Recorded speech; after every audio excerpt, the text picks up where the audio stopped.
Hello, and thank you, Kyle. I'm Chris Lawton. I'm Director of Knowledge Exchange here at Farm Credit East, and I'm pleased today to welcome you to our Methane Digester webinar.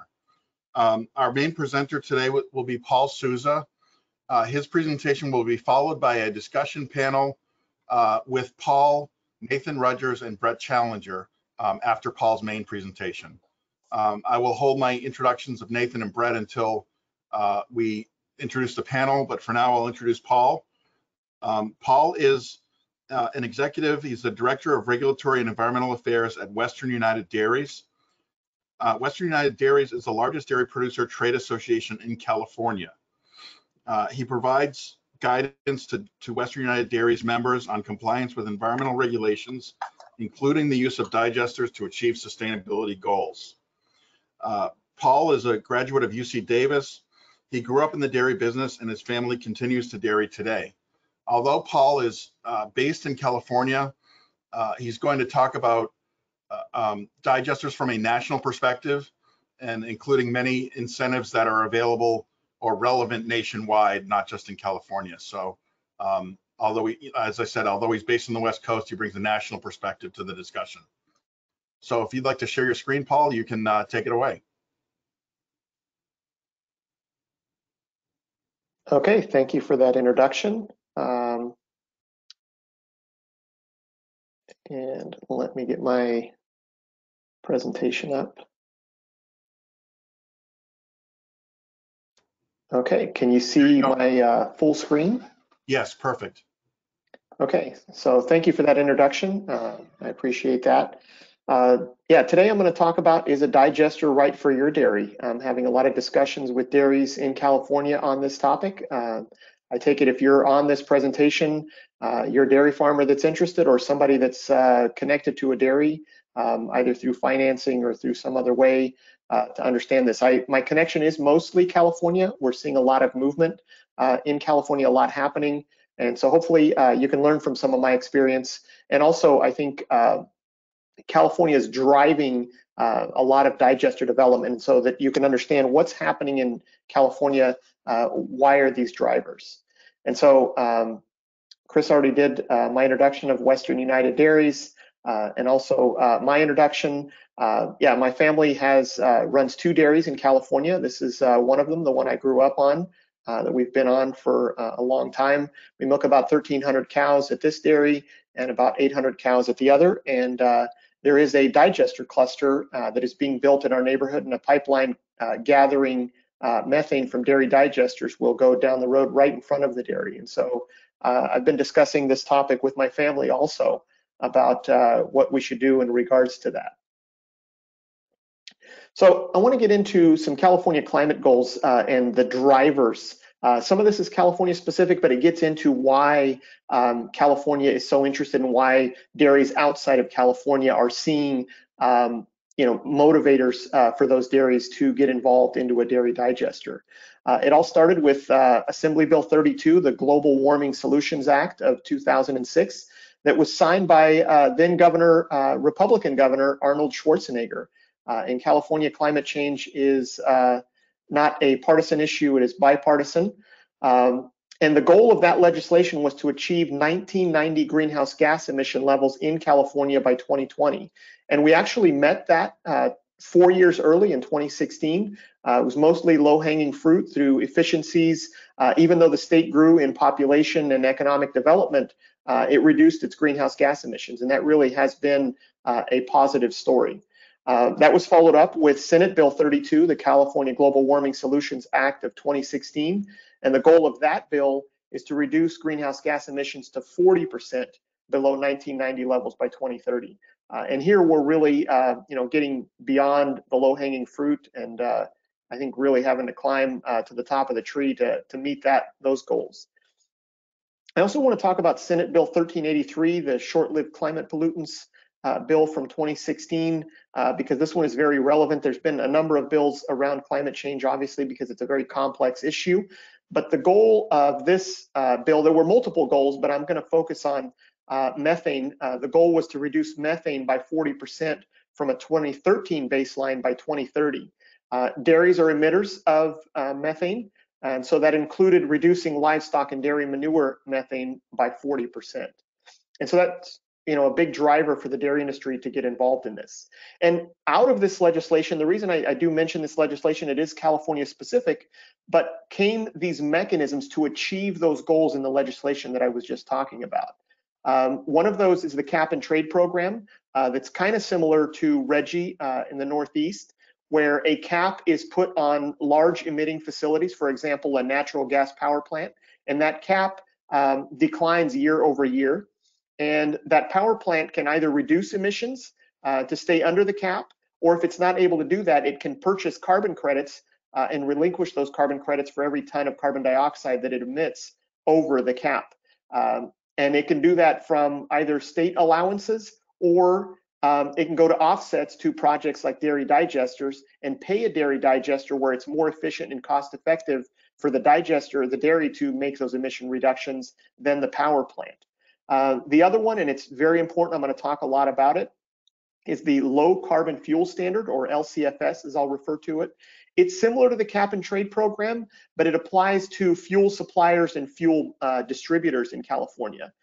There is a cap on the carbon intensity of fuel that's sold in California. That cap declines every year.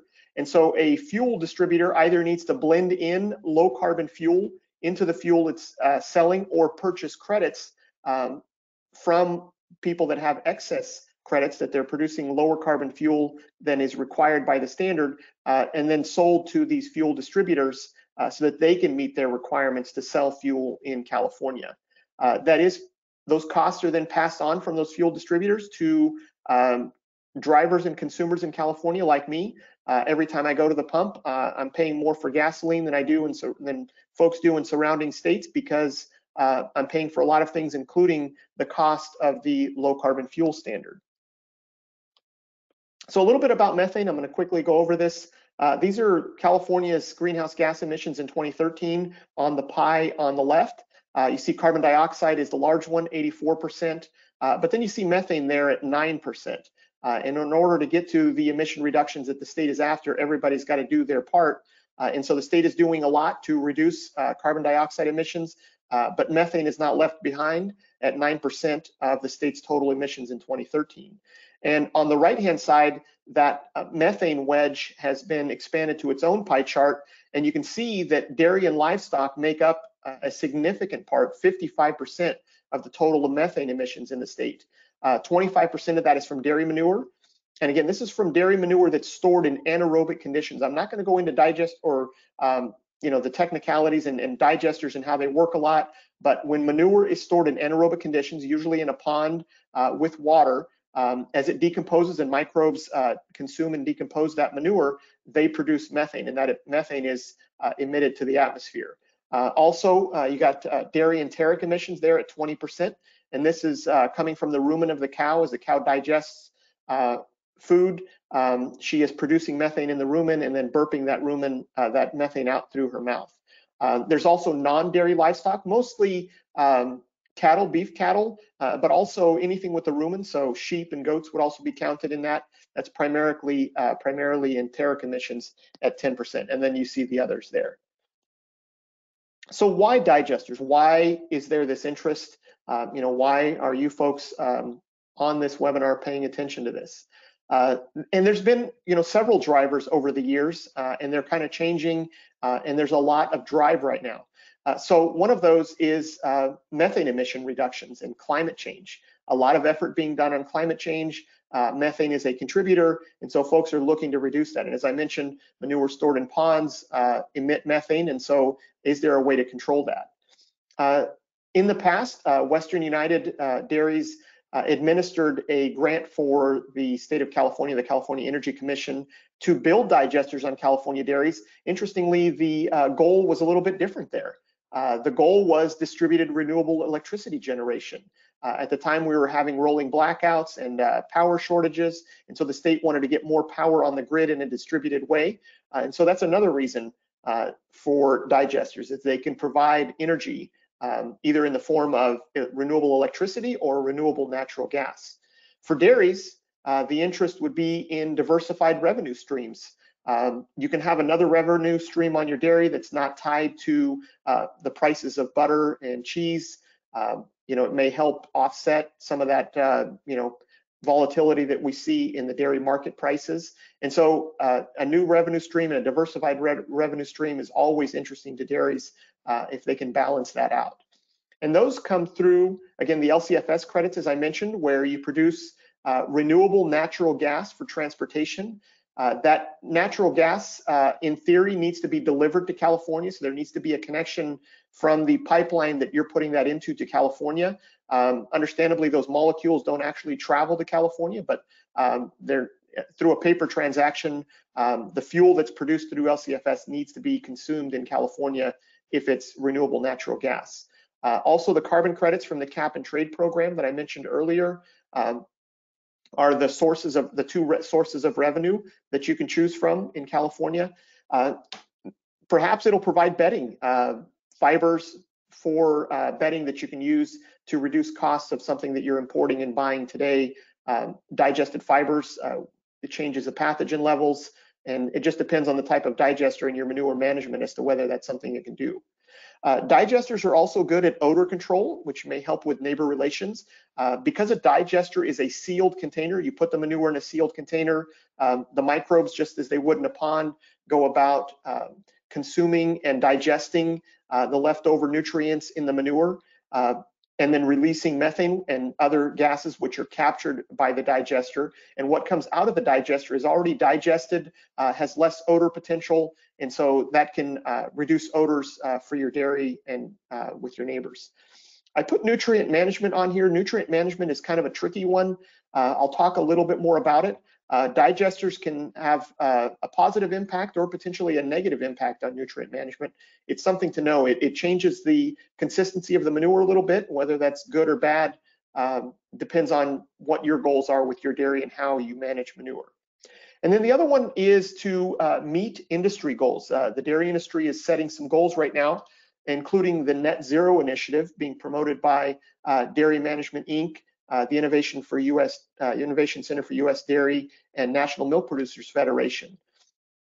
And digesters help achieve the voluntary sustainability goals that the dairy industry is setting, because our purchasers of our products are looking for sustainable products. And dairy processors are looking to reduce the carbon footprint of our products, and dairy farmers are being asked to reduce the emissions on their farm as a part of that. There is a robust discussion happening right now of whether this is double counting, of whether you take money from LCFS funding, for example, to fund your digester, and then the dairy industry is also taking credits for having a low carbon or sustainable milk product. And so that'll be interesting to see how that discussion pans out. But this is another benefit that you may have. Your co-op or processor may be very interested in that you install the digester and are reducing your carbon footprint, which is helping that whole supply chain meet its goals as we move forward. Digesters are very expensive, and I'll touch on that in a little bit. And so dairies need help to do that. They are voluntary to build. Nobody is making us build them at this point, although that may change in the future. And so in order to do that, they need to be profitable, and that's the driver. And so there are funding sources to help with the construction and the ongoing operation that does make them profitable, and I think that's the interest of the folks on the line today. I'll go over a couple of California ones, but some of these are nationwide. So California has the Dairy Digester Research and Development Program that's administered by our California Department of Food and Agriculture, and that funds the construction of the digester on the dairy itself. The California Public Utilities Commission is also providing funding more for the gathering lines to gather this gas to a centralized location, clean it up, and compress it into the natural gas pipelines. Those two are specific to California, but the next two are nationwide, and we also use these and stack these on top of the ones that I mentioned above. The United States Department of Agriculture, USDA, their Natural Resources Conservation Service, through their Environmental Quality Incentives Program, digesters are a practice that they have listed there that they do provide funding for. However, it may not be a priority where you're at. In California, we've worked with our NRCS to make that a priority, and so digesters are funded. It is possible you go into NRCS, they say, yep, we do have that practice standard, but you submit an application and you're not funded because of the local priority for digesters. But again, that can be changed in working with your NRCS. The other one is, again, USDA Rural Development, Rural Energy for America program, or REAP. That's something that we also use here in California, and I know that that's available for dairies in other areas to use that program for funding for digesters. There are also local and regional climate funding sources that you would need to look at. I'm not familiar in your area, although one I would point to would be RGGI, potentially, if changes are made in the future. RGGI kind of operates like our carbon cap and trade program. However, it has to stay within the power producing sector. Here, those power plants are allowed to go and purchase credits from a dairy if again, that's more efficient and cost effective to do those emission reductions on a dairy. And so it's possible that changes or other programs could be developed that could develop local or regional funding that you might be able to take advantage of. And then there's more traditional sources, commercial financing, and I know we've got some banks here to answer some questions on that. Also government financing. California is looking at creating a low interest loan program for dairy digesters, so that's always a possibility. Another big one that we see here in California is the developers. The developers are getting commercial financing and outside investors and bringing them together, and a lot of times the developer is approaching the dairy with that financing. The dairy is not doing a lot of the financing here in California. Another interesting one is milk processor financing. Again, milk processors have these goals that we talked about of achieving greenhouse gas emission reductions and sustainability. And I know one, for example, Land O'Lakes is allowing dairy producers to borrow against the equity that they have in the co-op to build sustainability projects that help the co-op out. And I will talk about one example of that here in a little bit. So that's for capital funding of the digesters. Next, I'll talk about the ongoing revenue or operational costs of the digester products that you can produce. So I mentioned already California Cap and Trade Program carbon credits, and these are available nationwide. Anybody can take advantage of that. Or the low carbon fuel standard, again, also available nationwide for anybody that wants to do that. You can only be in one of those programs. You cannot take advantage of both of them. You need to pick, and usually people are picking that low carbon fuel standard LCFS credit because their values are so much greater.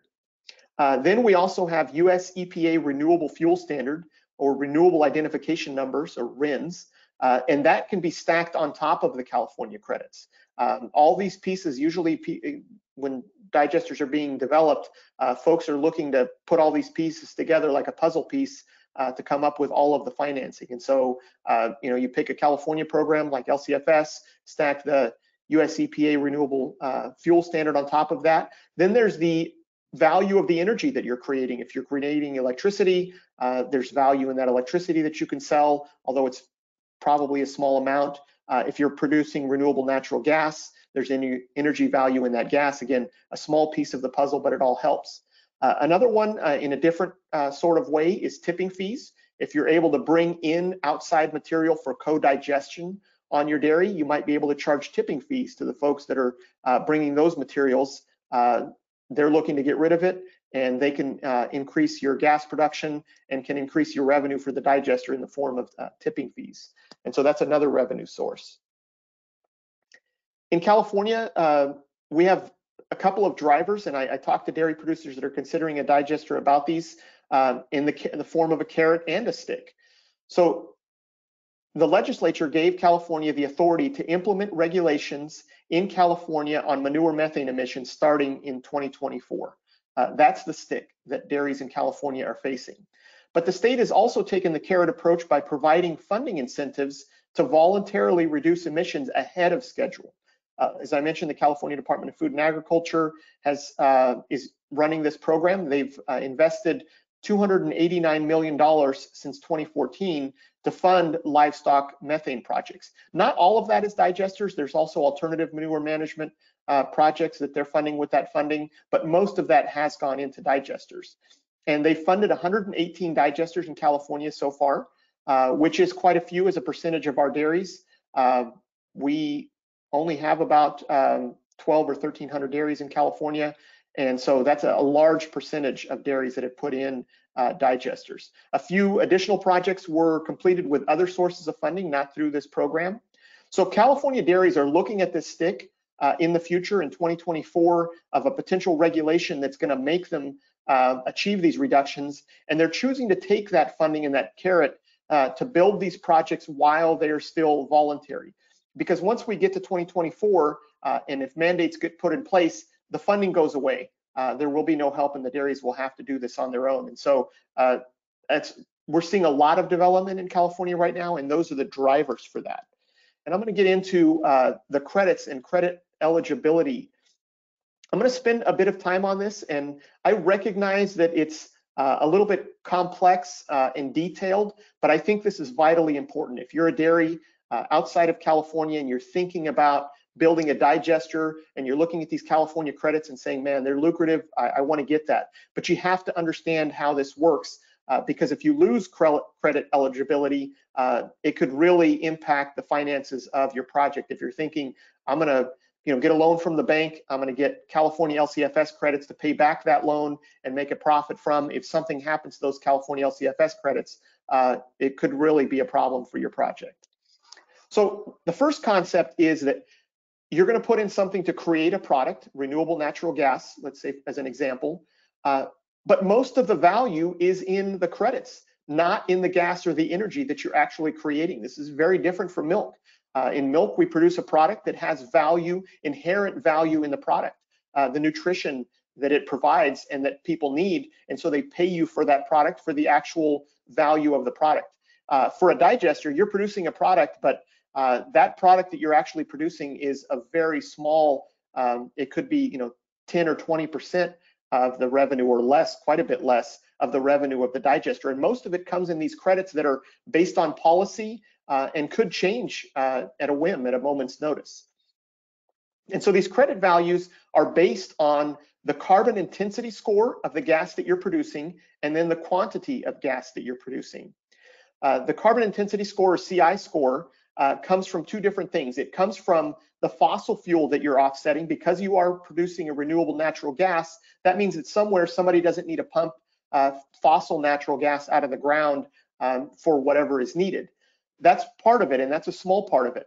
The bigger part is the avoided methane emissions. This is where the value really comes into digesters and the CI score and the carbon intensity score. And it's important to understand this. So because dairies produce methane, as I mentioned earlier, by storing manure in ponds and lagoons, if you put in a digester, you no longer emit that methane. You're now capturing that methane and you're avoiding those methane emissions. And that's where the primary value of the carbon intensity score comes from.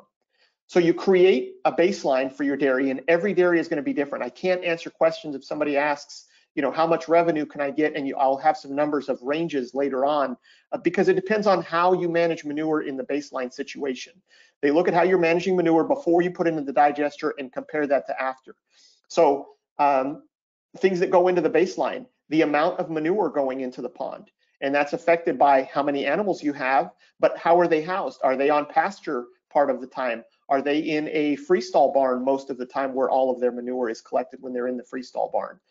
Do you have a separator that's separating some of those manure solids before they go into the pond and generate methane? Do you clean your pond out? If you clean your pond out twice a year until it's completely empty, it's not producing methane during those times, and then your baseline won't be as good as a dairy that is pushing all of its manure to the pond with no separator and never completely cleans out its pond. That dairy would produce more methane and therefore is going to get credit for more avoided methane emissions. This next piece is a part of credit eligibility. Again, kind of detailed and nuanced, but it's important to understand. Emission reductions must be real. It means you must actually capture that methane. They must be permanent. That means you can't capture the methane this year and release it next year and get credit for it. They must be quantifiable. There is a flow meter that measures the quantity of gas you're producing and capturing. They must be verifiable, and there is a verification requirement that there is a third party that comes on, looks at records, looks at meters to see that you actually produced and captured the amount of gas that you're claiming. They must be enforceable, and they must be additional. This last one is very important. It means that the digester and the capture of that gas was done in addition to any requirements. You're not complying with a mandate that you have to do this. You are choosing to do this. It's in addition to any regulatory requirement. So the loss of credit eligibility could dramatically reduce the revenue for your project, as I mentioned. One example of that is in the cap and trade program. They have a requirement that you must be in compliance with local environmental regulations. So if a neighbor complains that you're violating local water quality regulations, and the local water quality regulator comes out to your dairy and finds, yes, in fact, you are in violation of local environmental regulations, you will lose all of the credits that you generate during that period of time that you are out of compliance. And sometimes they're retroactive. So you've generated the credits, you've sold them to somebody, now somebody comes in and says these credits are not valid, and you might need to go out and reimburse somebody or provide credits for them for the credits that you sold them that are no longer valid. And so that can have a big impact on the dairy. You're still producing the product. A digester developer can come in and say, I'll build you a digester, and this thing will run for 20 years and it'll produce gas. And that in fact is happening, but a water quality violation all of a sudden means you're not generating the revenue you expected. Other changes include future changes to regulations. Most of this is regulation and government policy, and it can change on a whim. It depends on who's governor of California, for example, as to what the future of these programs are, because they are not built on a market, but based on government policies in large part.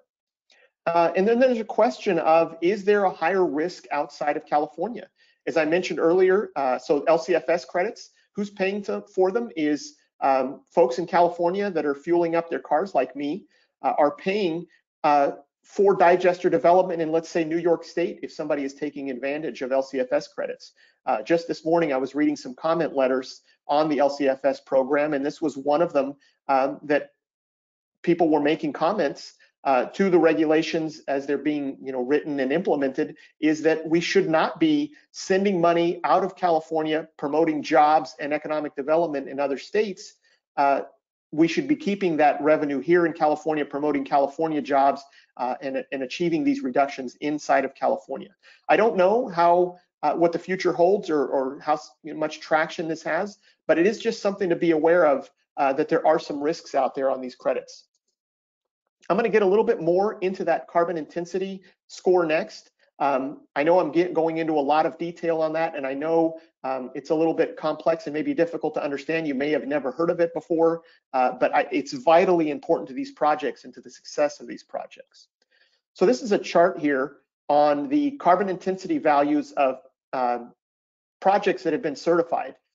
Every little diamond is a project that's been certified. And if you look at diesel, about halfway down, fossil LNG or liquid natural gas, or fossil CNG, fossil compressed natural gas, they have a carbon intensity value of about 100. That's in grams of carbon dioxide equivalent per megajoule of energy that they produce. And so they're emitting carbon dioxide to the atmosphere and are contributing to climate change and the increase in greenhouse gas concentrations in the atmosphere. But I want to point your attention to the salmon colored bar there.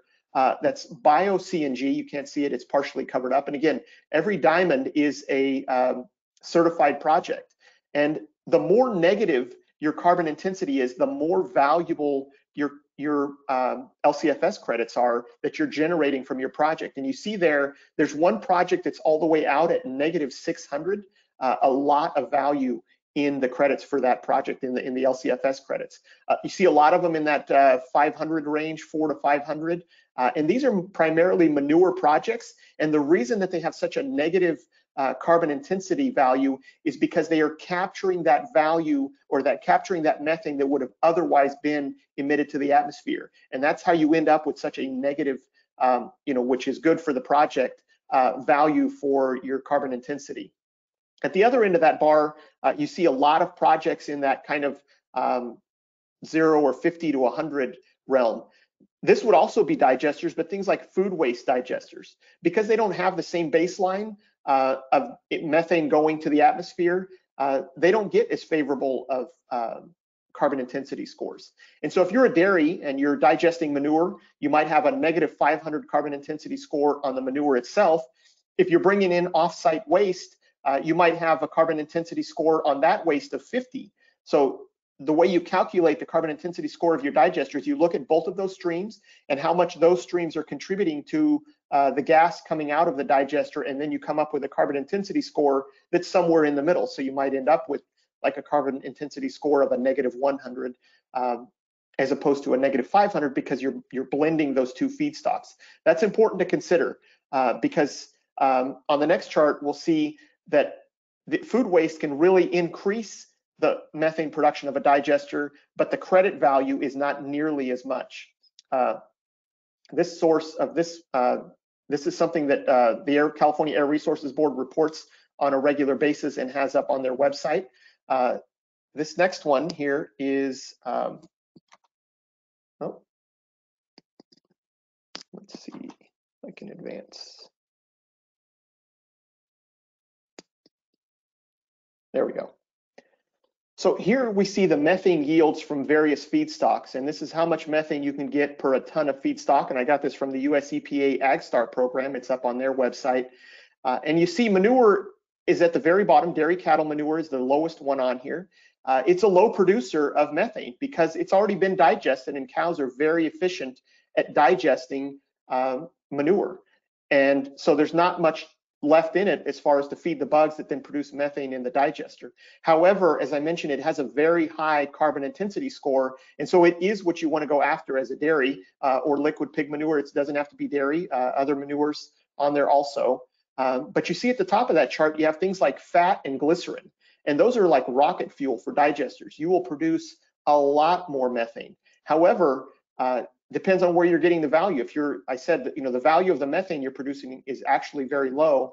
It's the credits that you're producing that have value, and those things don't have nearly the credits that you're looking at. So something to consider, although you can also pick up, like I've mentioned, tipping fees from bringing those things on.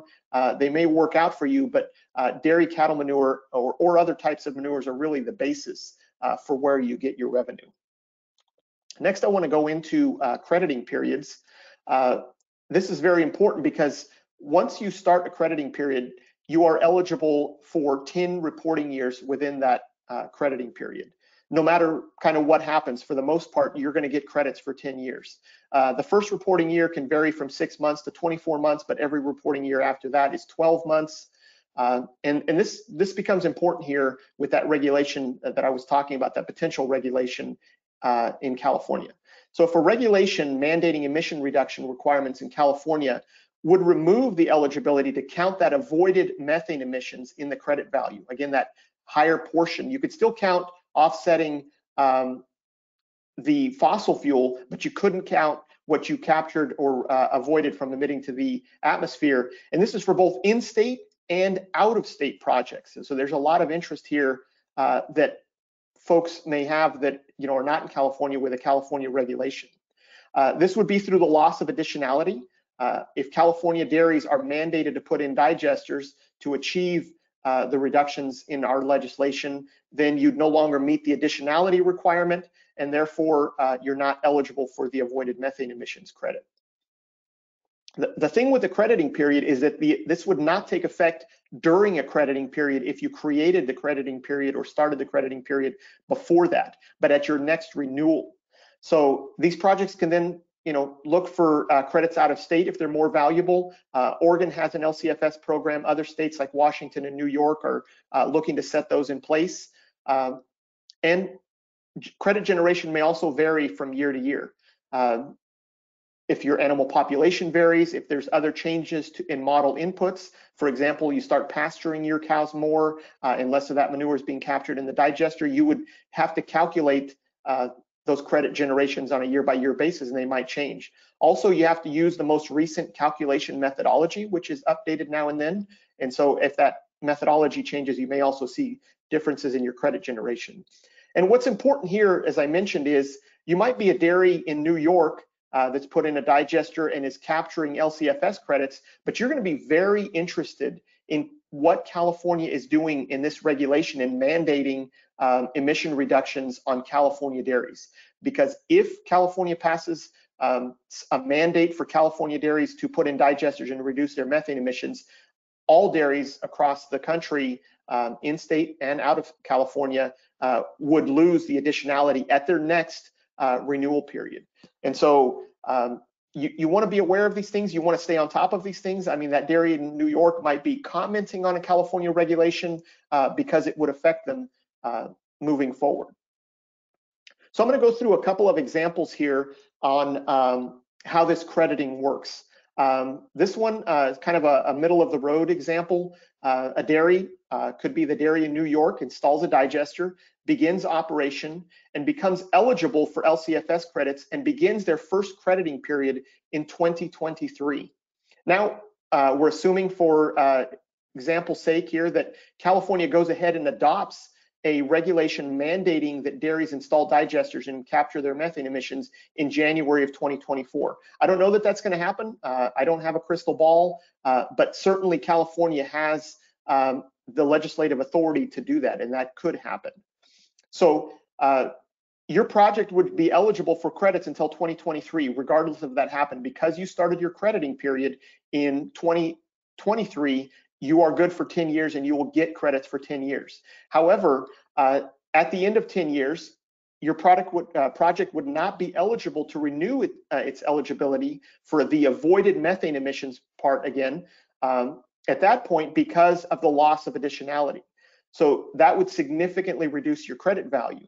The project may still be able to sell credits in California, not for the avoided methane emissions, but just for the offset fossil fuel, or you can go to another state if there is higher values there. So you got 10 years of LCFS credits out of it, and this is a likely scenario or a possible scenario that you could be looking at.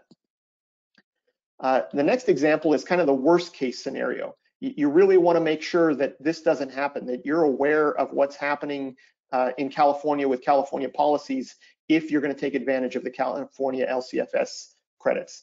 So in this case, the dairy installs a digester, but they don't begin operation or submit its application for LCFS credits until June of 2024. Again, we're assuming that regulation goes into effect in January of 2024, mandating that California dairies install digesters and capture their methane. And so because that project did not submit its application before the mandates went into effect, the project will never be eligible for the avoided methane emissions in the California LCFS program. And that could really, break a project if that's what you were banking on to make the project profitable. Again, you can sell in another state, or you can sell lower credit values in California that don't account for the avoided methane emissions, but this is something you really want to avoid if you're considering going down this road. And then this last example is probably the most favorable example. If things just line up and everything works out great. So the dairy installs a digester, begins operation and becomes eligible for LCFS credits and begins the first crediting period in 2023. In January of 2024, California adopts the regulations, but it is not a mandate. It does not require that dairies install digesters to capture methane. Maybe it's a backstop regulation. Most of the larger dairies in California have already installed digesters, and maybe it says if you've built a digester, you must continue to operate it, but it doesn't say that all dairies must have digesters. And it's not likely to say that every dairy must have a digester. It's likely going to be dairies above a certain size, but we don't know what that legislation or what that regulation is going to look like. I have no idea. The hope is that it would look something like this. So because you started your crediting period again in 2023, you're eligible for full credits until 2033. At that point, you would check for eligibility again, and you could renew for another 10-year crediting period if you were eligible. If all eligibility requirements were met in 2023, you could get another 10-year crediting period, and then you would check again in 2043, and if there was still not a regulation requiring that digesters be built on California dairies, then you can get a third 10-year crediting period. This would be the best possible example that you could have out there. And so again, dairies in New York or all over the country should be very interested in how California adopts a regulation if they in fact do in this area. Next, I'm going to go over California digester overview, and hopefully you can glean some of this for your own projects. However, due to our warm climate and the flush systems, most California dairy digesters are covered lagoons. I know this doesn't work well in the Northeast, but it's something that works well for us. And so here we see a covered lagoon. It's an in-ground pond covered with a plastic tarp. And in the background, you see the gas cleanup and engine generator producing electricity from this project. As I mentioned, a lot of these are now being built under a cluster model because the economies of scale, both for the on-farm digester, are vitally important, and the cleanup and compression of this natural gas into the natural gas pipeline is very sensitive to economies of scale. They're trying to gather as much gas as they can together in one spot into a centralized location for upgrading and injection into the gas pipeline. This project right here is intended to capture the methane from manure from 75,000 animals on 12 dairies. This was from a grand opening of this project. If I remember correctly, it's roughly about 30 miles of pipeline, a little over 30 miles of pipeline that's gathering that gas. And so very efficient. A lot of animals in this area that you're able to gather the gas from a lot of animals and make a very large project that is efficient. So now we'll get into costs. I mentioned digesters are expensive. The California Department of Food and Agriculture tracks the costs through their grant program that they're administering. They funded 118 projects so far. Their average award has been about 1.7 million per dairy. That's 32% of the costs of the project. The average outside funding has been about 3.5 million, or 68% of the costs, for a total cost per dairy for the on-farm components of the digester of about $5.2 million. This is, basically what they're running. There's a range because this is an average, but that's what we're seeing. And these costs are for the on-farm components. They do not include the gathering lines or centralized gas upgrading. As I mentioned, economies of scales are very important, with most dairies with digesters in California having over about 2,000 cows. There are some below that, and I know, the dairy sizes are very different on the Northeast. And so it's interesting to me how you would capture that economies of scale, because we're seeing that economies of scale just really make or break these projects. But we are seeing, because of these clusters, if you happen to have one of those pipelines running right by the front of your dairy, they are approaching smaller dairies because that cost of the pipeline is already there. If you just put a digester on that dairy and tap into that pipeline, sometimes that is working for smaller dairies in that case. So now we look at the revenues. According to a recent paper published by the California Air Resources Board, a hypothetical 3,000 milking cow dairy with a digester could generate $3.5 million in gross LCFS credit value in 2020. Again, this is knowing what the LCFS credits were selling for because it was last year. That same dairy would have generated about $250,000 in offset credit value through the cap and trade program. For this reason, I'm going to focus on the LCFS program, and that's why there's so much interest in the LCFS program at this moment. One developer estimates that annual gross LCFS revenue of between $656 and about $1,300 per milk cow. And again, this depends on the carbon intensity score. That carbon intensity score is vital. And so no two dairies, you might have two dairies across the street from each other, and you might say, well, my neighbor put in a digester, he's got about the same number of cows, and he's generating this much in credits. You can't say the same for yourself because it depends on how you manage that manure. These figures above do not include revenue from the sale of the gas itself or the federal RINs, which would be stacked on top of the LCFS credit revenue. And the revenues don't account for the costs of construction or operation. These are gross revenues that, and perhaps a developer would be getting on behalf of a dairy digester. And so the natural question that comes from this is, if that's the kind of gross revenue we're looking at, Is that likely to stay that way? Are those LCFS credit values going to change, or will they continue? This next chart is from the California Department of California Air Resources Board, and it tracks the volume of LCFS credits transacted and their average price. The little dashed lines are the average credit prices, and you can see that for about the last 3 years, the credit prices have hovered at about $200 per credit price. They've come down a little bit recently. I think that has to do with the pandemic, but everything shows that these credit prices are going to stay up there, and that they will be beneficial to dairies to put in the digesters if you can capture them. Next, I want to go into this chart. I get this question, is it possible that if a lot of dairies build digesters that we're going to overwhelm the credit market with supply and these prices will come down? And while that's certainly possible, this chart seems to indicate that that's not the case. So that green line is the cumulative bank of LCFS credits. Fuel distributors can bank these credits. They can purchase them and bank them for future years. And so that shows what's in the bank. The blue bars are the credits that are being generated in a given year, and the red bars are the deficits. And every year, the carbon intensity of the fuel gets lower, and so more deficits are created. There is a need for more credits to offset that ever increasing deficits.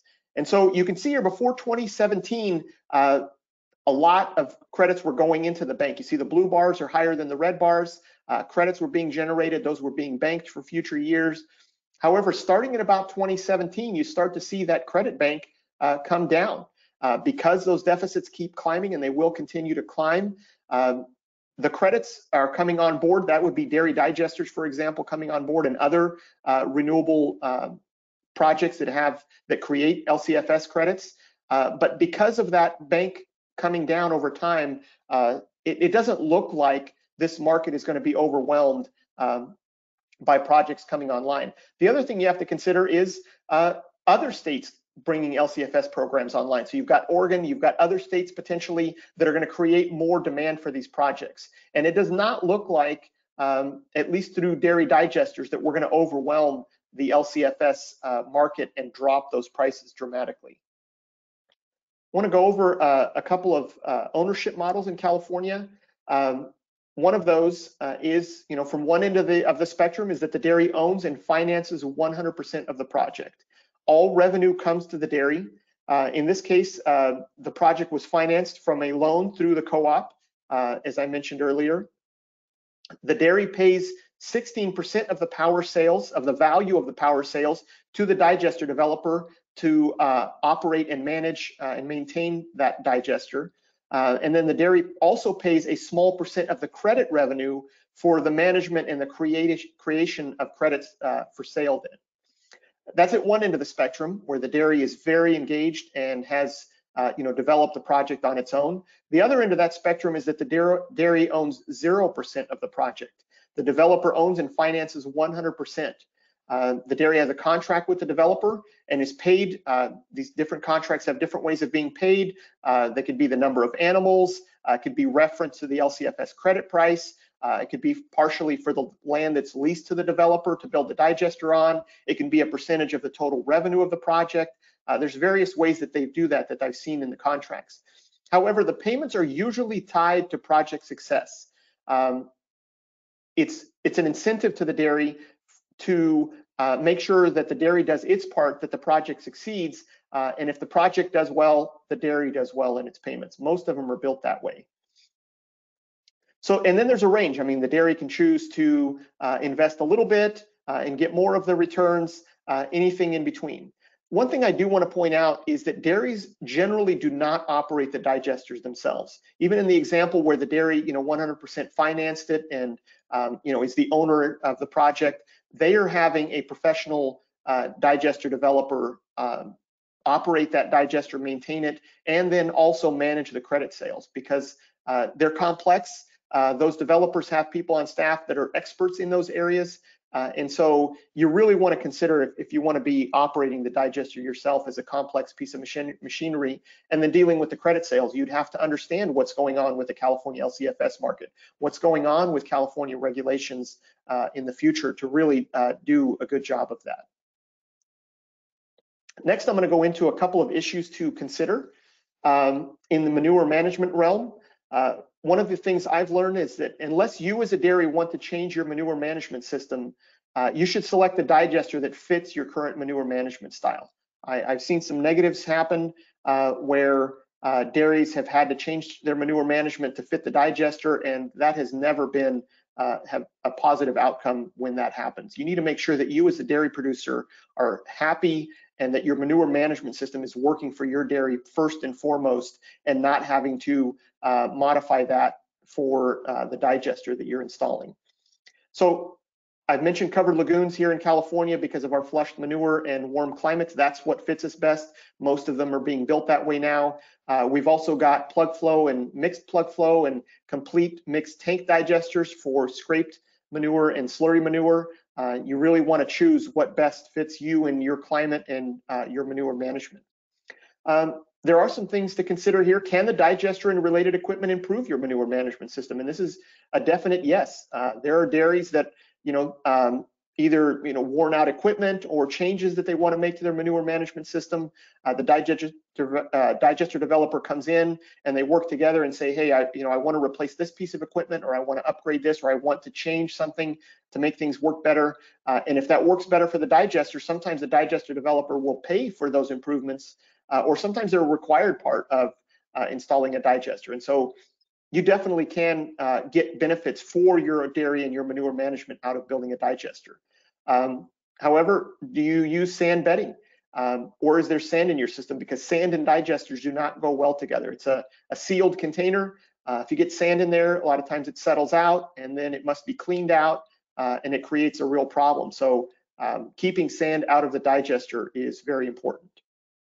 The digester can provide fiber for use as bedding. And then you really need to ask how the digested manure will be handled. It will likely be different than the manure you're handling today, or it could be different. The digester, again, breaks it down, liquefies it more. If you're handling manure with a loader and a truck, you probably won't be able to handle the manure coming out of the digester that way. However, if you're looking to make your manure more pumpable, then the digester could certainly help you there. And so it can affect your manure and nutrient management, and you really need to understand that going in of what you're going to be managing and handling after the digester is in. So the digester breaks down manure and it makes nutrients more plant available, but it does not reduce nutrient levels. This is this thing about nutrient management that I mentioned earlier. And if you're co-digesting and you're bringing materials onto the dairy for co-digestion and tipping fees, you're bringing in even additional nutrients. And so you really need to understand that. All of your nutrients will still be available.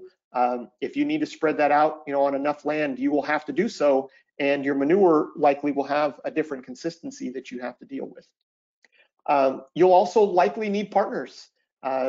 It's very difficult for a dairy to build and finance a digester on their own, so you're likely going to be having discussions with a lender who's going to be involved in the project. And again, this issue of understanding the revenue sources and credit generation rules and risks is vitally important when you're talking to your lender.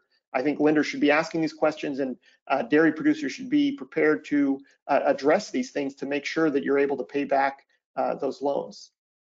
And then normal construction things, understanding the costs and potential overruns and unexpected costs and permitting and all of that are important that you understand those in your local area. And then there's the question of, do you want to go with a developer or do you want to do it yourself? And some dairy producers that I've talked to that have put in digesters say it's the equivalent of starting a new business in the energy sector. Does your dairy have the expertise to run and build a digester and negotiate with utilities for gas interconnections or electricity interconnections and maintain that crediting accounting? If you're near one of those clusters, that is probably your best option. Dairies are coming to me and asking, what's the best digester developer to go with? Well, if you've got one in your neighborhood that's developing a cluster and is running a pipeline right by the front of your dairy, that is likely to be your best option. One of the dairies that I interviewed for this presentation made a statement. I told him what I was the presentation was for, and his statement was work with a reputable company. An experienced digester developer can really help your project succeed. You look to somebody that's built some project, has some experience, talk to the dairy producers that have put in digesters with that developer, and see what they've liked and haven't liked. I do want to mention a couple of things on contracts. A lot of times dairy producers bring these contracts to me to look at and say, hey, what do you think of this? Should I sign this? And I would say read your contracts carefully and consider how they may affect your operation. A lot of times in these contracts, the contract is to supply manure to the digester. That's what the biggest part of the contract. And a lot of times it's for 10 to 20 year periods of time. So do you plan to be in the business in 20 years? This is probably going to involve the next generation. Are they interested in operating the dairy for 20 years and having a partner on the dairy in the form of the digester? Many of these contracts give the developer a say in what the dairy feeds, because if you change what you feed your cows, it could impact the gas output of the digester. The developer may see, hey, gas production is down 20%. What happened? Well, I found a cheaper feed. I reformulated my ration. Well, you can't do that because you've affected my gas production, and that's what the contract says. You need to be very careful of that and how that gets implemented on your dairy. You need to know how you're getting paid. Do you get some of the upside if credit values go up, or do you get some of the downside if credit values drop? You need to understand, what your revenue is going to look like.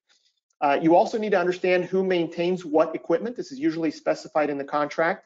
A lot of times the dairy needs to deliver the manure to the digester and maintain that equipment, and the digester developer would maintain the equipment around the digester, but that's not always the case. Sometimes the digester developer is maintaining scrapers or separators. In a lot of cases, the separator is maintained by the digester operator and developer. But you need to understand that. What are you having to maintain? And can the digester operator use farm equipment? I read a contract that the digester developer had the right to use a loader from the dairy if they needed it. Are you okay with that? Liability issues, or is there certain hours? Just be aware of that. You read in the contract and you come upon a clause that might be an issue, and you can negotiate that. But those kinds of things are in the contracts. Another one is what happens to the digester at the end of the contract. Some of these I see that the equipment will be sold to the dairy at scrap value, or the digester developer will take the equipment off, the equipment that can be removed. But a lot of times the digester itself is just left on the dairy, and if it's no longer used, a lot of times it's abandoned and taking up space on the dairy. You need to understand what's going to happen at the end of that contract with that equipment. I have a couple of scenarios that I'm going to go over real quick. I'm going long on time here. And so this is an example of how a dairy benefits from a digester. Dairy with a freestall barn and flush system, flushing the manure into a settling basin where some of the solids are settled out, and then that manure goes into a storage pond. When the dairy builds the digester, usually you have to have a mechanical separator, and so they convert their settling basin into a mechanical separator, but they keep their flush system, and the digester developer a lot of times will pay for that separator. So if the dairy wanted to move to a separator, he gets a separator paid for by the digester developer. Then you put in the covered lagoon digester as hopefully a new pond between your separator and your storage pond, and then you have your storage pond, and the dairy operates much the same way. You don't have negative impacts to your manure management system. This scenario 2 is an example where there could be negative impacts. So this is, again, a flushed freestall dairy. It could be in California because of the flush system, flushing their manure to a settling basin, and then the storage pond like in the last scenario. However, in this case, they build a digester that once scraped slurry manure. And so now they're scraping their freestall barn instead of flushing it into new receiving pits, pumping that slurry manure into a complete mixed tank digester. And then the issue is that you've got slurry manure coming out of that into that storage pond where the dairy used to have a very liquid manure that was very pumpable and flowed easily. Now they've got a pond full of slurry that's hard to handle. And so it created a headache both on the conversion to scrape and the scrape system, in the dairy for the cows and for the maintenance of that, and with the slurry in the storage pond. So this is the kind of thing you want to avoid. And this is when you make major changes that you don't necessarily want to your manure management system. Usually it's going to give you headaches. So bringing us back to, is a digester right for your dairy? I kind of like pros and cons lists. So on the pros, it can create a new diversified revenue stream if you know what you're doing and understand how to get those revenues. Potentially put you ahead of regulatory requirements, especially in California, or if you're thinking your state may have regulatory requirements in the future, you can be ahead of that with incentive funding to do that. Again, the product marketing, the net zero initiative, and other things that we're seeing in the dairy industry that our customers are wanting products that are sustainable. Odor control and neighbor relations. And you could improve your manure management system with outside investment if you're able to get some of those things to, maybe update or upgrade a piece of equipment that you have that's aging and falling apart, and the digester developer will pay for that. And so that can be very helpful. On the cons, again, you have that risk of credit devaluation. This is a big one you really have to understand. You have the long-term manure supply contracts. You have a third party involved in your dairy. Do you want to have somebody on your dairy? They have to have access to the digester. They come on regularly. They're interested in what you feed your cows. They're interested in how you're managing your manure. Are you okay with that arrangement? The risk of the digester upsetting manure management system. Again, this is a risk that can be managed if you understand what the digester does and put it in so that it actually benefits you and doesn't hurt you. These things do have complex operation and maintenance, but if you've got somebody to take care of that, that can be taken care of.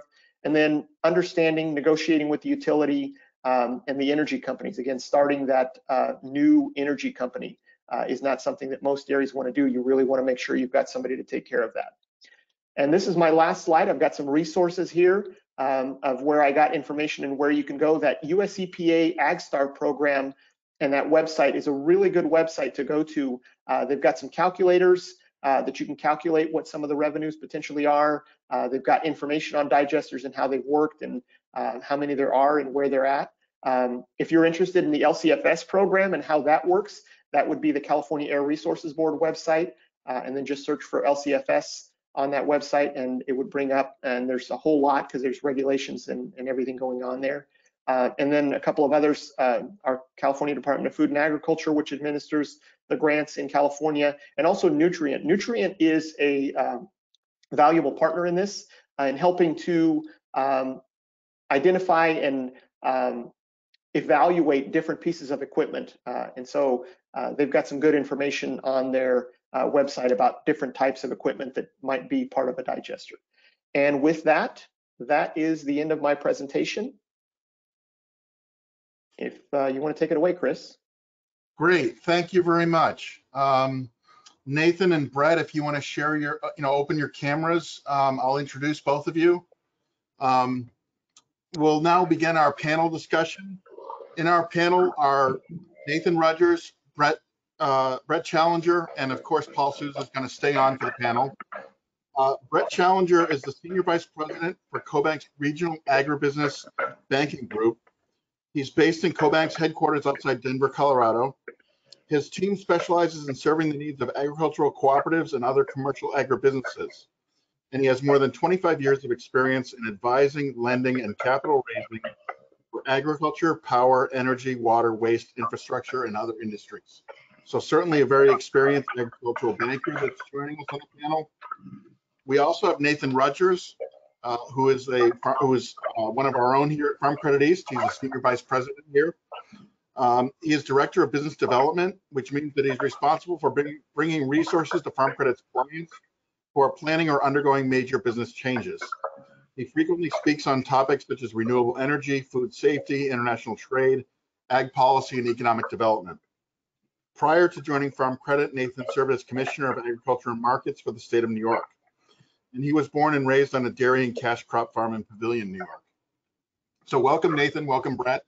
And of course, Paul, thank you for staying on for the panel. So a few questions that have come in and that I have. One is, I guess for Paul primarily,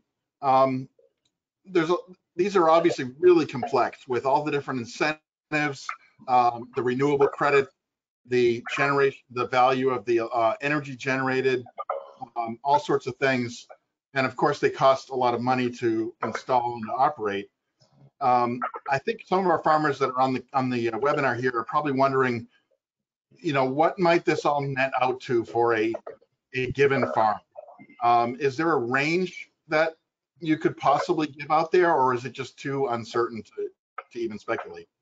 Yeah, it really is uncertain because it depends on that carbon intensity score, depends on how you manage your manure today, versus the after effect. I will say dairies in California are finding these to be very lucrative. You got the economies of scale issue also. There's so much that goes into it, but definitely we're finding that these are producing a new revenue stream that's not tied to the dairy and milk production. And so it is beneficial. Again, we're talking about dairies over 2,000 cows. They are also looking at that stick that I said, the regulation, that's possibly down the road. And so even if they're not that motivated to put in a digester, they're looking at the situation and saying, you know what, the state is handing us now a carrot in the form of grants to help build this digester. I'm going to take that and build the digester, but they are finding them to be profitable.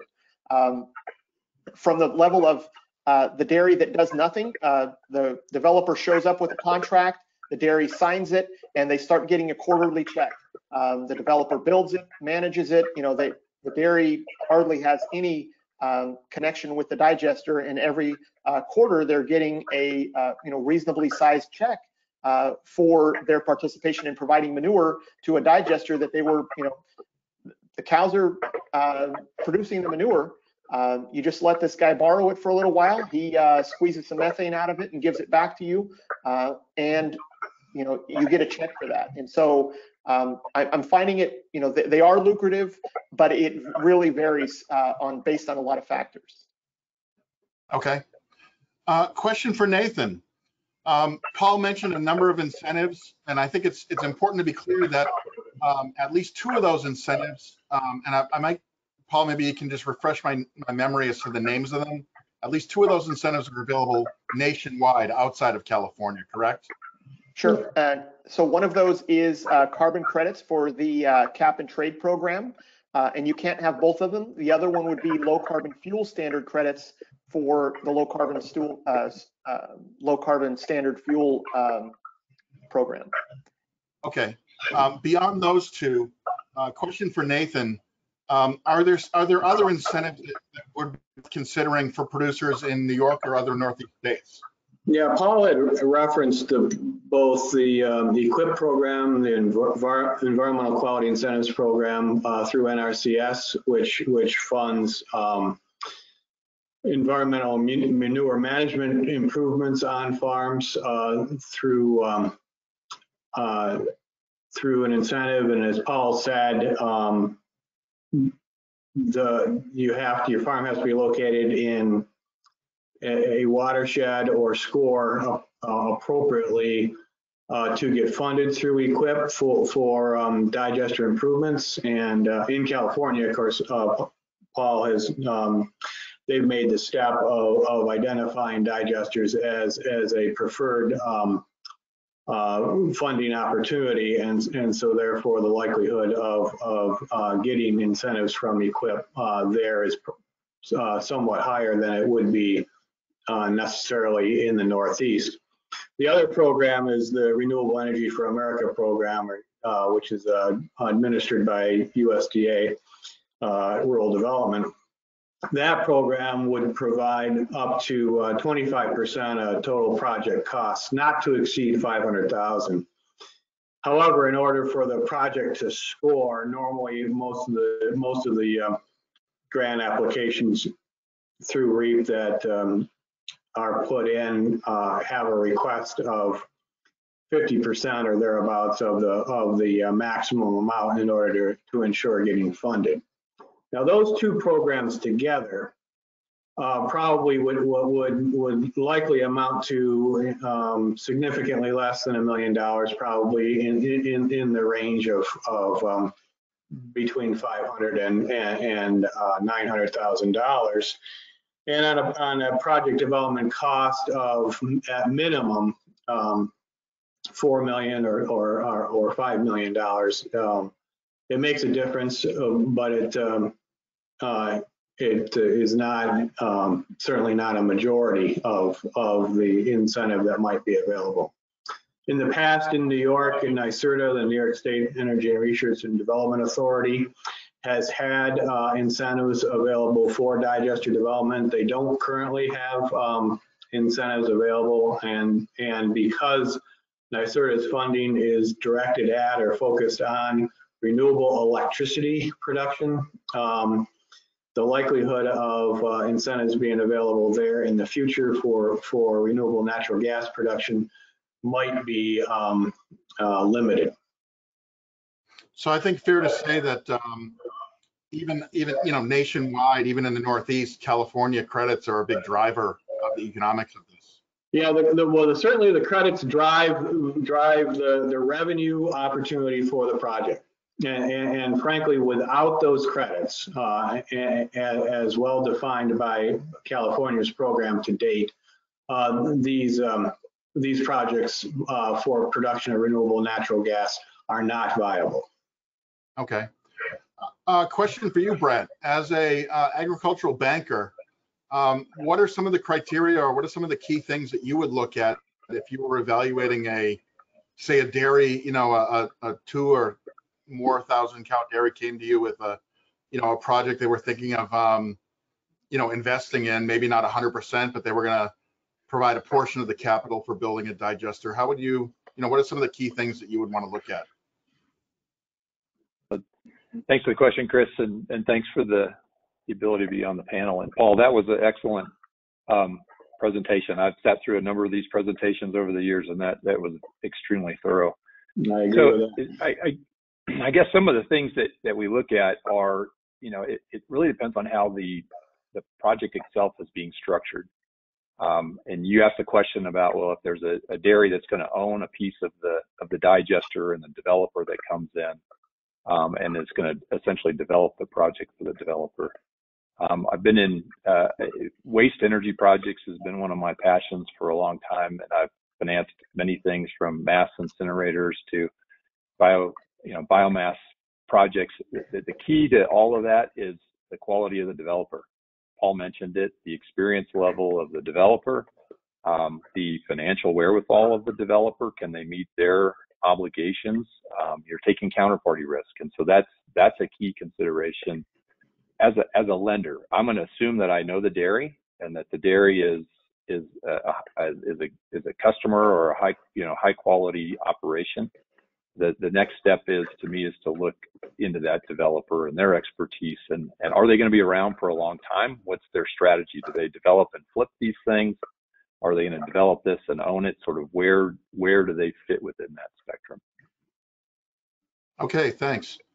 One thing I think is important to mention, just for the people attending the webinar, is that we're focused today on larger scale dairies and digesters, but it's important to note that there are developers and equipment manufacturers out there that do offer setups and equipment for smaller scale digesters, even down to as small herds as a few hundred cows. The economics and the arrangements are often pretty different for that, but I don't want to pretend that these larger scale digesters that we're talking about today are the only option. There are others for different scenarios. So I just wanted to mention that. Going back to you, Paul, you showed examples of digesters in California that are mostly covered lagoons. To have an above ground digester, what impact does that have on like the construction cost, for example? What you might see in the Northeast more? Yeah, they're generally higher construction costs because we're taking an earthen basin and putting a plastic tarp over it, as opposed to building a container out of concrete or steel. Also, I didn't mention, but it's important, our digesters are not heated. They're ambient temperature. We take the temperature from the atmosphere, you know, and that's what keeps them warm. And the higher the temperature, the more gas they produce. So we do see a drop off in winter, a significant reduction in methane production, but in the Northeast, they would have to be heated, and that adds more cost. Those other types of digesters, the plug flows and the tanks, have heating coils in them. And so, you know, it's more complex and more expensive. The digesters that work for us are those covered lagoons, and they're relatively simple. There's still a significant cost. They're a lot larger. That's the disadvantage of a covered lagoon, is that it's how long the manure stays in there. If you're not heating it, you need it to stay in the lagoon for a longer period of time, 20 or 40 days or so. If you're heating it in a tank or a plug flow, you can get away with 20 days maybe that the manure is in there. So you have a much smaller volume, but you have higher construction costs for that more engineered structure. Okay, thanks. Brett, another question for you. As many people know, CoBank works with a number of farm credit associations across the country, including Farm Credit East, but not limited to us, certainly. What are you seeing in terms of digester development in other parts across the country, say outside of California? Yeah, we've seen all, as you mentioned, Chris, we've seen all sorts of different digesters development. And this goes back, like I said, the waste energy has been one of my passions, and I've been chasing these things for a while. So you look at you go back to 15 years when you're trying to put a digester on there as more of a manure management project. Public policy today is really driving this. The LCFS has really caused this to take off. So the attention is great.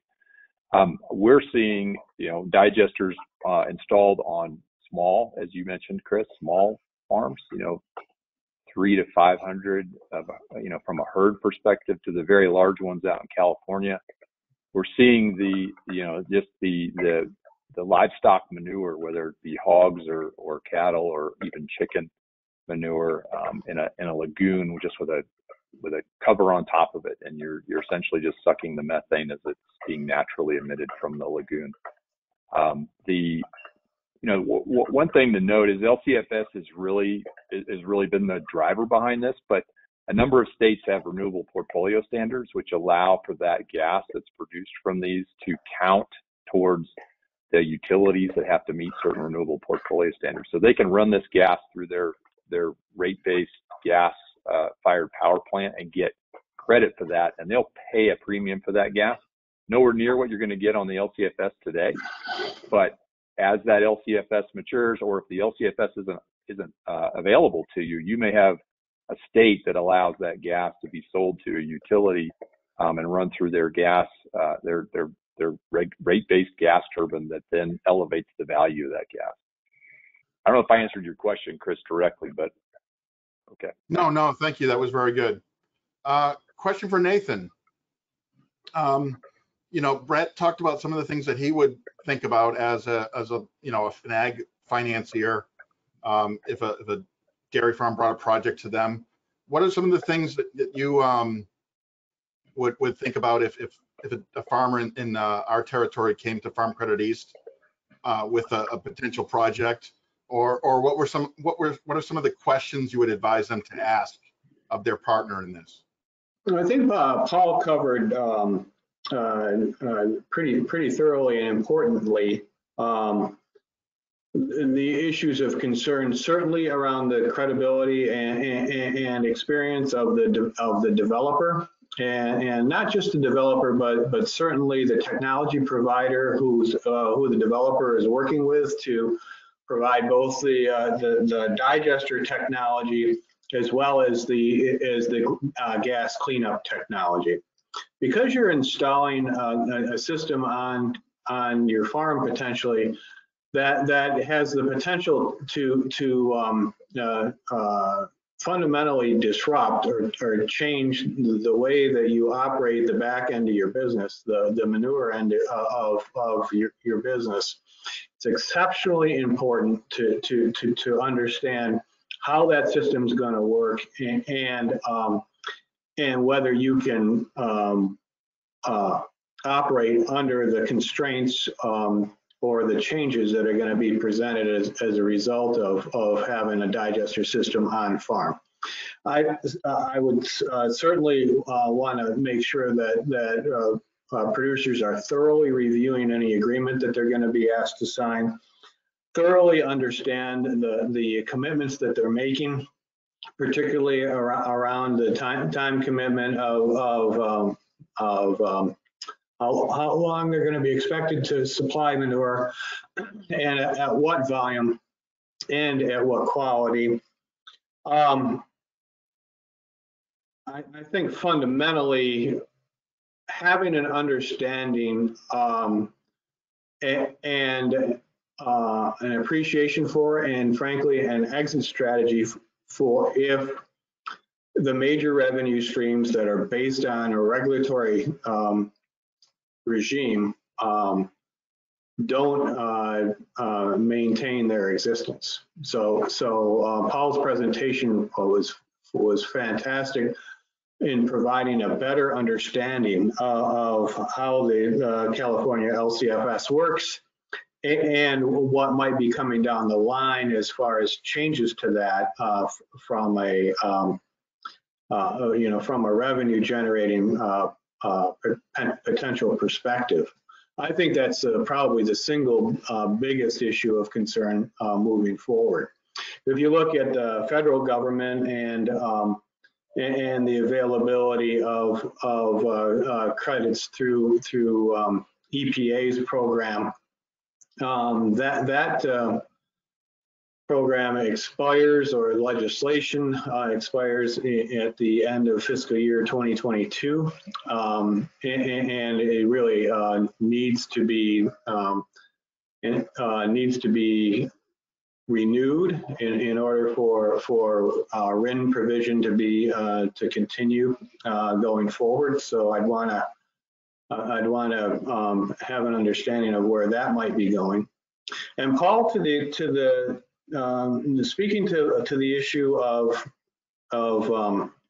whether credits are going to be available moving forward if you're mandated to have digesters on dairies. Does that mean that the credits that digesters are currently producing or would produce in the future are not available to the marketplace, or does that mean that those credits are still available to the marketplace, but somehow those revenues don't accrue back to the dairy anymore? Yeah, the part of those credits would not be available to the marketplace. Those fuel distributors could not use the portion of the credit from the avoided methane. They would have to go somewhere else and find credits. That would, it comes off of the credit market completely. The dairies don't get to take advantage of it, and neither do the fuel distributors.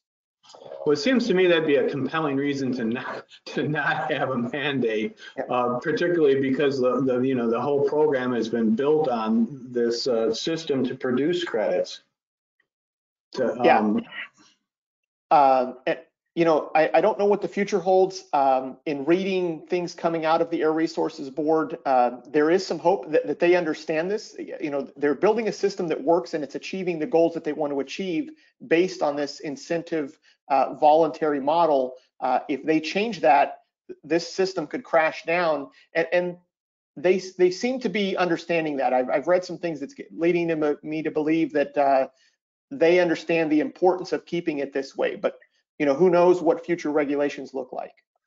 And Chris, to round out the answer to your question, what we're really talking about installing here, beyond the digester, in the gas cleanup, compression, and injection equipment, that could be 50% of the cost of project development.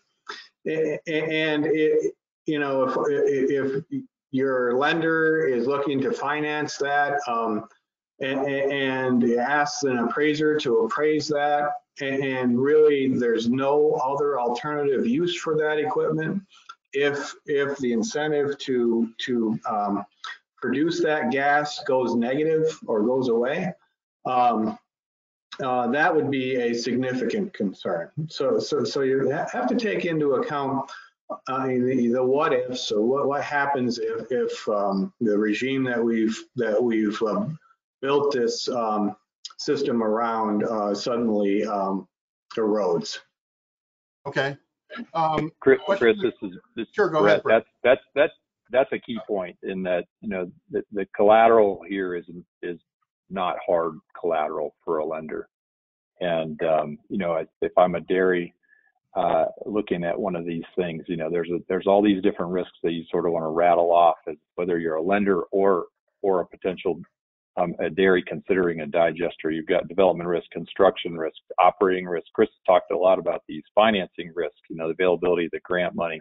What's the economic return of this look like? And then the financing, the profitability risk and the sustainability of those profits based upon all the different programs. The regulatory risk and then ultimately you have to ask yourself, you know, what risks am I taking? Because at the end of the day, to Nathan's point, particularly as a lender, there's no collateral here. What we're looking at is the sort of the value of the program long term, whether it's LCFS or something else that drives value for capturing methane and the greenhouse gas reduction. And then, you know, how do you capture that? It's all cash flow based. You know, if I'm a dairy, I don't want a lot of recourse coming back to me on this project. I want to make this as non-recourse as possible. And so that's sort of what I would look at. That's one of the assessments I'd make, is sort of, you know, there's no collateral here. What's the cash flow of this thing look like, and what's the sustainability over a long term? If you're basing your return on 20 years worth of cash flows, you better discount those at a pretty high rate. You know, maybe look at closer to the 10-year or the 5-year payback and see what this really looks like. Sure. Question, sort of a jump ball, I guess. Digester 1.0, if you will, was all about creating renewable electricity, and now we're shifting towards this this clean natural gas. Is the electricity model kind of something of the past? It doesn't seem to be in Vermont in particular. They're still building electrical generating digesters, and I know our partner Yankee has financed a number of them. What does the future hold for the electricity side of things? Yeah, I don't think things have changed on the electricity side. You know, it's easier to interconnect. There's more electricity lines around the countryside than there are natural gas lines. It's cheaper to do a digester building electricity, but electricity is also cheaper. You don't get the revenue, and so you do have local programs that do help. You know, create some incentives for that. So I would say nothing has changed within the electricity side of this, and it's not going away. I say the big change has been the entry of LCFS into the market and the much higher incentives with that's turning people towards LCFS. There is a pathway, and some dairies in California are exploring it, where they're producing electricity with their digesters and then writing a contract to charge electric vehicles with that electricity and getting LCFS credits. That was not something I mentioned in my presentation, but that's a small percentage of that. But that is another route to get into the LCFS program with electricity style digester. So nothing has been taken away from electricity style digesters. I see them continuing. However, if you are a dairy and you have the choice between the two, you can generate electricity, you know, for your local market, or you can produce renewable natural gas for the LCFS market. The LCFS market is usually going to be more lucrative, and that's going to be your driver. So to add on to Paul's comment there, because of the nature of digester operation in the Northeast and the need for heat, one of the advantages of the electricity model is you were able to take the heat generated off of the gen set and use that to maintain your digester operation in winter and enhance the operation in winter. And so therefore, electricity generation models, you know, have some opportunity even in a gas production model as well. If you you want to hedge your bet a bit and have electricity generating opportunities, and maintain those in the event that an LCFS goes away, then that's a potential to consider. To Paul's point, of course, the returns on that are significantly lower than being able to sell renewable natural gas onto the LCFS market. However, the opportunity is still there. One of the things that has been a negative for electricity generation has been the durability of equipment and the high cost of replacing equipment, of maintaining those gen sets, which really has made a lot of the, as you put it, Digester 1.0 projects non-viable in the medium to longer term. That durability is improving. The vendors out there that are operating in this space now have developed a level of reliability and a level of performance that makes those a newly placed genset digester system a little bit more sustainable for the longer term. So to Paul's point, I would agree that the electricity generating model still does exist and maybe can exist on a somewhat smaller scale. And given the fact that we're in the Northeast, at least, we're moving in the direction of an expectation of exceptionally high renewable electricity availability or requirements for the future. There may be a continuing opportunity for electricity generation digesters. Great. So we're at our time. I want to be respectful of all our attendees' time. So why don't we just kind of quickly wrap it up? Paul, you presented a great presentation. Certainly, there's a lot of complexity here. There is some risk and uncertainty involved, but there's also potential upsides too, I think it's fair to say. What say you as the panel? Do you think we're going to see more of these projects happening in the Northeast? I do. I mentioned some of the risks, but I think those risks coming to fruition are relatively low in the sense that, we're moving in this direction, based on climate change, and those drivers are not changing. So I do see these programs continuing to move forward and the incentives to continue to be there.